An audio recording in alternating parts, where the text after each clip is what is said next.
तो बंदरों की लड़ाई में बिल्ली ने बाजी मार ली, एक पुरानी कहावत है। यूक्रेन रूस के युद्ध के बीच भारत ने भी कुछ ऐसी ही जबरदस्त बाजी मार ली है।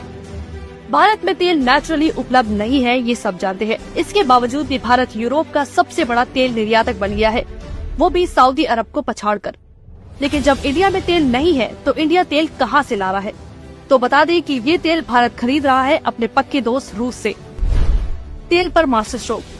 रूस तेल का सबसे बड़ा निर्यातक था, लेकिन यूक्रेन रूस युद्ध के बाद अमेरिका और यूरोपियन संघ के देश रूस पर सैंक्शन और प्रतिबंध लगाकर बैठ गए।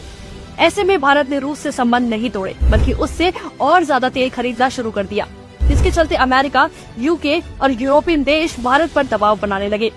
लेकिन भारत ने साफ कर दिया कि रूस उसका दोस्त है और भारत ने अपनी जरूरत से भी ज्यादा तेल खरीदा। जानते हैं क्यों?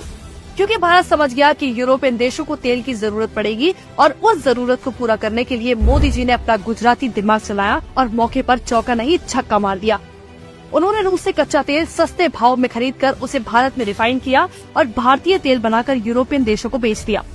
और सिर्फ यही नहीं, जिन प्राइवेट कंपनियों से तेल रिफाइन करवाया उस पर भी एक खास टैक्स लगाया, जिससे सरकारी खातों में मोटी कमाई आई।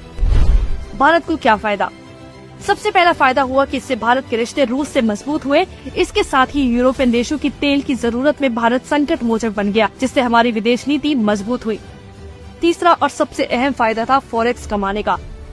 अगर ये डील डॉलर में होती तो इसमें भारत को कोई फायदा नहीं होता, लेकिन क्योंकि रूस पर डॉलर में ट्रेड करने पर बैन था, मोदी जी ने इस मौके पर चौका मारते हुए रुपये में रूस से तेल खरीदा और यूरो में यूरोपियन देशों को बेचा।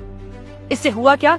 यूरो के भारत में आने से देश का फॉरेक्स बढ़ गया और रूस में भारतीय पैसा इतना इकट्ठा हो गया कि जब उन्हें समझ में नहीं आया कि इस पैसे का क्या करें, तो भारत ने रूस के सामने एक डील रखी कि वो भारत से ही कुछ खरीद कर ये पैसा वापस भारत में इन्वेस्ट कर दे। रूस ने $8 बिलियन में से $4 बिलियन के रक्षा उपकरण खरीद लिए, जिससे हुआ क्या? भारत का पैसा भारत में ही इन्वेस्ट हो गया और बाहर नहीं गया। ऊपर से फॉरेक्स बढ़ा, ये अलग। ये तो वही बात हुई, आम के आम गुठलियों के दाम। मोदी जी ने साबित कर दिखाया कि बिजनेस करना है तो एक गुजराती से बेहतर कोई नहीं है। उनके अंदर गुजरात का ये पानी पूरे देश के काम आ गया। मोदी ने ट्रेडिंग करके इतना पैसा कमा लिया कि सऊदी के प्रिंस का सिर चकरा गया होगा, क्योंकि तेल तो उसके पास है। फिर भारत सबसे बड़ा तेल निर्यातक कैसे बन गया? अब सोचिए, अगर कांग्रेस होती तो ये पैसा देश को नसीब होने के बजाय उसी की जेबों में चला जाता।